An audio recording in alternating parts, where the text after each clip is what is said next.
అందరికీ నమస్కారం. సంధ్యా డివోషనల్ ఛానల్కి శుభోదయం. ఈ సమాజంలో ఎవరైతే మంచిగా బతకాలని చూస్తారో వారే ఎక్కువ కష్టాలను అనుభవిస్తారు. ఎన్ని మంచి పనులు చేసినా, ఎంతమందికి సహాయం చేసినా చివరికి వారికే దుఃఖం కలుగుతుంది. అలా ఎందుకు జరుగుతుంది? మనిషి ఎలాంటి సహాయం చేయాలి? ఎంతవరకు సహాయం చేయాలి? చేసిన మంచికి ఫలితం ఎప్పుడు లభిస్తుంది? మన అతి మంచితనం ఎలాంటి పరిస్థితులను తెచ్చిపెడుతుందో ఈ వీడియోలో తెలుసుకుందాం. పూర్వం ఒక నగరంలో రాఘవయ్య అనే దంపతులు ఉండేవారు. ఆయన చాలా మంచివాడు. అడిగిన వారందరికీ వెంటనే సహాయం చేసేవాడు. ఎదుటివారి బాధను చూస్తే తట్టుకునేవాడు కాదు. అతని స్వభావాన్ని, మంచితనాన్ని చూసి చుట్టుపక్కల వాళ్ళందరూ తమకు కష్టాలు ఉన్నాయని చెబుతూ అతన్ని మోసం చేస్తూ అతని వద్ద నుండి ధనం అప్పుగా తీసుకునేవారు. రాఘవయ్య కూడా వాళ్ళు బాధపడటం చూడలేక వెంటనే వాళ్ళు అడిగిన ధనాన్ని దానం చేసేవాడు. రాఘవయ్య తన మనసులో ఇలా ఆలోచించేవాడు. అతనికి ఎంత కష్టం వచ్చింది. నేను ఇప్పుడు అతనికి సహాయం చేస్తే అతని కష్టాలన్నీ తీరిపోగానే నా ధనం నాకు తిరిగి ఇచ్చేస్తాడు అని అనుకునే సహాయం చేసేవాడు. సుఖం తర్వాత దుఃఖం వచ్చినట్లు, పగలు తర్వాత రాత్రి వచ్చినట్లు రాఘవయ్య కూడా అదే విధంగా జరిగింది. అతని వద్ద ధనం అయిపోయింది. వ్యాపారం కూడా సరిగా చేయలేకపోతున్నారు. కొన్ని రోజులకే వ్యాపారం పూర్తిగా మూతపడింది. అతని వద్ద ఉన్న ధనం మొత్తం పూర్తిగా అయిపోయింది. ఒకప్పుడు ఇదే నగరంలో అతను చాలా ధనవంతుడు. కానీ ఈరోజు అతని వద్ద ఏమాత్రం ధనం లేదు. పైగా అప్పులు కూడా చేయవలసి వచ్చింది. ఏం జరుగుతుందో అతనికి అర్థం కాలేదు. తన జీవితం ఇలా ఎందుకు మారిపోయిందో అతనికి తెలియడం లేదు. ఎవరినైనా ఒక గురువును కలిసి ఇలా ఎందుకు జరుగుతుందో తెలుసుకోవాలనుకున్నాడు. వెంటనే ఆ నగరం బయట అడవిలో ఉన్న ఒక గురువు వద్దకు చేరుకొని గురువుగారికి నమస్కరించి, నేను చాలా కష్టాలలో ఉన్నాను. నేను అందరికీ సహాయం చేసి ధనవంతుడు నుండి పేదవాడిగా మారాను. గురువుగారు, నేను సహాయం చేయడమే నా తప్ప ఎవరికి సహాయం చేయకూడదా? మీరు నాకు ఏదైనా పరిష్కారం చెప్పండి. నా మనసును శాంతి కలిగించండి అంటూ వేడుకున్నాడు. అప్పుడు ఆ గురువుగారు, నాయనా, నువ్వు చాలా మంచివాడివి, అందరి మీద దయగలవాడివి. కానీ ఒకడు గుర్తు పెట్టుకో, అవసరానికి మించి మంచిగా ఉండటం కూడా మనకు కష్టాలను కలుగజేస్తుంది. నువ్వు అందరూ కష్టాలలో ఉన్నారని వారికి సహాయం చేసేవాడివి. కానీ అందరూ దానిపై నిస్సాయంగా భావించి నీ ముందు బాధపడినట్టు నటించి నీ నుండి ధనం తీసుకున్నారు. అప్పుడు రాఘవయ్య, అవునా గురుదేవా, అలాగే జరిగింది. నా దుఃఖానికి కారణం అతి మంచితనం. అందరికీ అడగగానే ఏమీ ఆలోచించకుండా నేను సహాయం చేయడం అని అన్నాడు. మరి గురుదేవా, నేను ఇప్పుడు ఏం చెయ్యాలి? చెడ్డవానిగా మారిపోవాలా? మంచితనాన్ని తీసి పక్కన పెట్టేయాలా? మంచిగా ఉంటే మంచి ఫలితం లభించదా? ఈ లోకంలో అడిగిన వారికి సహాయం చేస్తే ఎలాంటి పరిణామాలు వస్తాయి అని అడుగుతాడు. అప్పుడు ఆ గురువుగారు, చూడు నాయనా, ఈ లోకంలో మంచివారికి ఎక్కువ దుఃఖం కలుగుతుంది. దానికి కారణం ఎదుటివారి కష్టాలను చూసి మనం వెనక ముందు ఆలోచించకుండా సహాయం చేయడం, ఎదుటివారిని పూర్తిగా నమ్మడం. మనం ఇప్పుడు వారికి సహాయం చేస్తే వారు కూడా మనకు భవిష్యత్తులో సహాయం చేస్తారు అని ఆశ పెట్టుకోవడం. ఈ లోకంలో మనం చేసే సహాయానికి కూడా కొన్ని పరిమితులు ఉంటాయి. దానిని అనుసరించే మనం సహాయం చెయ్యాలి అని అంటారు. అప్పుడు రాఘవయ్య, గురుదేవా, కొద్దిగా అర్థమయ్యేలా వివరించి చెప్పమని అడుగుతాడు. అప్పుడు ఆ గురువుగారు, అయితే నేను ఒక చిన్న కథను చెబుతాను, దానిని విన్న తర్వాత నీకు బాగా అర్థమవుతుంది, ఏం చెయ్యాలో ఏం చేయకూడదు అంటూ ఈ కథను చెప్పడం ప్రారంభించాడు. ఒక ఊర్లో ఒక మేక ఉండేది. ఆ మేక ఒక బిడ్డకు జన్మనిచ్చింది. ఆ మేకపిల్ల చాలా అందంగా ఉండేది. తల్లి కూడా మేకపిల్లను చాలా ప్రేమించేది. తల్లి మేక తన పిల్లకి మంచి మాటలు చెప్తూ ఉండేది. తల్లి తన పిల్లను చాలా జాగ్రత్తగా పెంచుకునేది. కానీ ఆ తల్లి అతి ప్రేమ కారణంగా ఆ మేకపిల్ల గారాబంగా తయారయ్యింది. పిల్ల మీద తల్లి చెప్పే మంచి మాటలు అస్సలు వినేది కాదు. నాకు ఏం జరిగినా నా తల్లి చూసుకుంటుందిలే, నాకు ఏ కష్టం రానివ్వదు అని అనుకునేది. మెల్లమెల్లగా మేకపిల్ల తన బాధ్యతలను పూర్తిగా మర్చిపోయింది. ఆ తల్లి అతి ప్రేమ ఈ పిల్ల మేకకు పూర్తిగా చెడగొట్టింది. మంచి చెడు అనే విచక్షణ మేకపిల్లకు ఉండేది కాదు. ఒకరోజు ఆ మేకపిల్ల ఆడుకుంటూ పక్కనే ఉన్న అడవిలోకి వెళ్ళిపోయింది. ఆ మేకపిల్ల అడవిలోని వెళ్ళడం ఇదే మొదటిసారి. అది అడవిలోని దృశ్యాలు ఇప్పటివరకు చూడలేదు. అక్కడ అందమైన పూల చెట్లు, మొక్కలు చూడగానే దానికి చాలా ఆనందం వేసింది. అక్కడ ఆకుల్ని తిని తన ఆకలి తీర్చుకుంది. ఈ రోజు వరకు అలాంటి ఆహారం ఆ మేకపిల్ల తినలేదంట. దానికి చాలా ఆనందం కలిగింది. ఇలా ప్రతిరోజు అడవిలోకి వెళ్ళడం మొదలుపెట్టింది. రోజూ వెళ్ళి పూలను తెంపడం, చిన్న చిన్న మొక్కలను విరిచివేయడం, పూల తోటను పాడు చేయడం మొదలుపెట్టింది.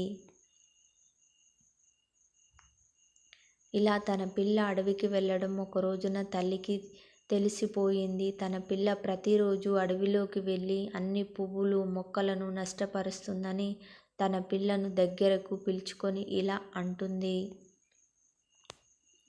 నువ్వు అడవిలోకి వెళ్ళొద్దు. అక్కడ క్రూరమైన జంతువులు ఉంటాయి. అవి నీపై దాడి చేస్తాయి. నీ ప్రాణాలకే ప్రమాదం వస్తుంది అని చెప్తుంది.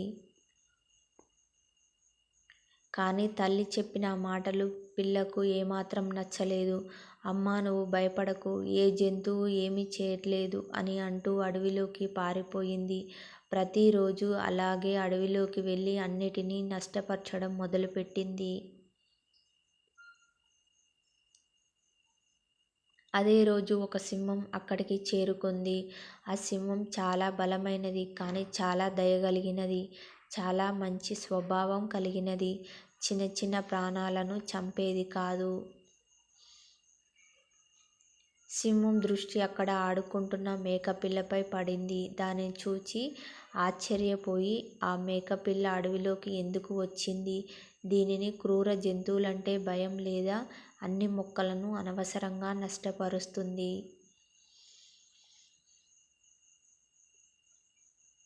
నేను కొద్దిసేపు ఇక్కడే నిలబడి వేచి చూస్తాను. అది నన్ను చూసి భయంతో పారిపోతుంది అని అనుకుంటుంది. కానీ అలా జరగలేదు. సింహం చాలాసేపు ఎదురు చూసింది. కానీ మేకపిల్ల మాత్రం దానిని అస్సలు పట్టించుకోవడం లేదు. అప్పుడు ఆ సింహం ఆ మేకపిల్ల వద్దకు వెళ్ళి, నువ్వు చూడు, అన్ని మొక్కలను, పువ్వులను అనవసరంగా పాడు చేస్తున్నావు. నీ ఆకలికి కావలసినంత తిని ఇక్కడి నుండి వెళ్ళిపో. అన్నిటినీ ఎందుకు పాడు చేస్తున్నావు? ఇది మంచి పని కాదు. నీ తల్లి నీకు ఇలాగే చేయమని చెప్పిందా అని అంటుంది.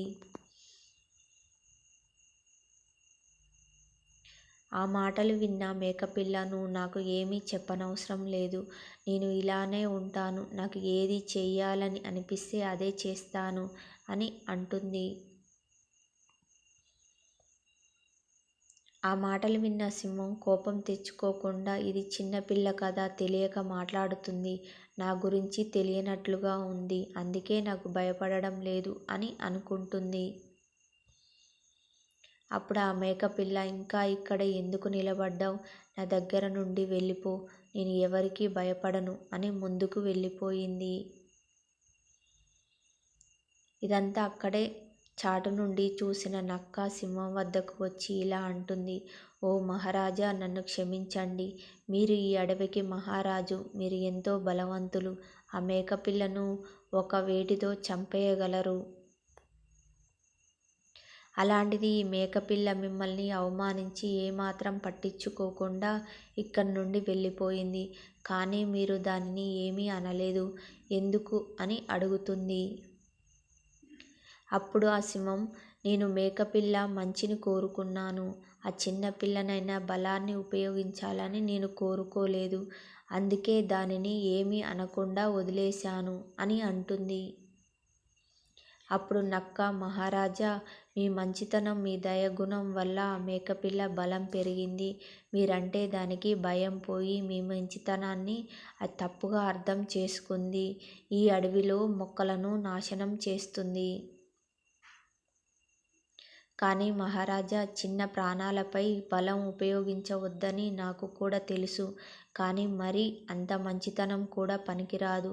అప్పుడప్పుడు భయపెట్టడం కూడా చాలా ముఖ్యం. అతి మంచితనం కూడా మనల్ని ఎదుటివారి దృష్టిలో చేతగానితనంగా కనిపిస్తుంది. ఒక మహారాజు ప్రజలలో మంచివానిగా ఉండాలి. అవసరం వచ్చినప్పుడు కఠినంగా కూడా ఉండాలి. అప్పుడే ప్రజల్లో రాజు అంటే భయం ఉంటుంది. అప్పుడే వారు ఏ తప్పులు చేయకుండా ఉంటారు అని చెబుతుంది నక్క. నక్క మాటలు విన్న సింహం మేకపిల్లను ఏమీ హాని చేయకుండా దానిని భయపెట్టి, ఇక్కడ నుండి పంపించి వేస్తావా? అది నీ వల్ల అవుతుందా? భయపెడితే అది మన మాట వింటుందా అని అంటుంది. అప్పుడు ఆ నక్క, మహారాజా, నేను అలా చేయగలను. నేను ఆ మేకపిల్లను భయపెట్టి మళ్ళీ ఇటువైపు రాకుండా చేస్తాను అని అంటుంది. అప్పుడు ఆ సింహం, సరే, అయితే నువ్వు ఇలా చేయగలిగితే నీకు మంచి బహుమతి ఇస్తానని అంటుంది. సింహం మాటలు విన్న నక్క వేగంగా మేకపిల్ల వద్దకు వెళ్ళి మేకపిల్లను కింద పడేసి దాని గొంతును గట్టిగా నొక్కిపట్టి, నేను నిన్ను ఇప్పుడే చంపేస్తా అని అంటుంది. నువ్వు అడవిలో ఉన్న మొక్కల్ని నాశనం చేశావో నేను నిన్ను చంపేస్తానని అంటుంది. ఆ మాటలు విన్న మేకపిల్ల భయపడిపోతుంది. నన్ను క్షమించు, నన్ను వదిలిపెట్టు, నన్ను ఇక్కడ నుండి వెళ్ళనివ్వు. మళ్ళీ ఎప్పుడు ఇటువైపు రాను. ఇకపై నేను ఈ తప్పు చెయ్యను అని అంటుంది. అప్పుడు నక్క దానిని పట్టును వదిలివేస్తుంది. వెంటనే ఆ మేకపిల్ల దాని నుంచి తప్పించుకొని చాలా వేగంగా పరుగులు తీసింది. పడుతూ లేస్తూ ప్రాణాలతో పరిగెత్తింది. అప్పుడు మహారాజా, చూశారా, బలంతో పాటు బుద్ధిని కూడా వాడాలి. అప్పుడే అందరూ మనల్ని గౌరవిస్తారు. అప్పుడే మన మంచితనాన్ని చేతగానితనంగా భావించరు అన్న నక్క మాటలు విన్న సింహం నక్క తెలివిని మెచ్చుకొని దానిని మంచి బహుమానం ఇచ్చింది. అటు తల్లిని చేరిన మేకపిల్ల బుద్ధిగా నడుచుకోవడం మొదలుపెట్టింది. అప్పుడు రాఘవయ్యతో గురువు ఇలా అంటాడు, మంచితనానికి కూడా కొన్ని పరిమితులు ఉంటాయి. అందుకే అతి మంచితనం ఎప్పుడూ మంచిది కాదు. నువ్వు సహాయం చేయడం మానవద్దు. కానీ దానిని డబ్బుతోనే కాకుండా వారి సమస్యలను పరిష్కారం మాటలతో కూడా చెప్పవచ్చు. ఆ మాటలు విన్న రాఘవయ్య గురువుగారికి నమస్కరించి అక్కడ నుంచి తన ఇంటికి వెళ్ళిపోయి అది కొద్ది రోజుల్లోనే మళ్ళీ ధనాన్ని సంపాదించి అవసరాన్ని బట్టి సహాయం చేస్తూ చాలా ఆనందంగా తన జీవితాన్ని జీవిస్తారు. ఇంత మంచి స్టోరీసు మీకు ఏ భాగం నచ్చిందో కామెంట్ బాక్స్లో తెలియజేయండి. మన ఛానల్ని సబ్స్క్రైబ్ చేసుకొని లైక్ కొట్టడం మాత్రం అస్సలు మర్చిపోవద్దు. ధన్యవాదములు.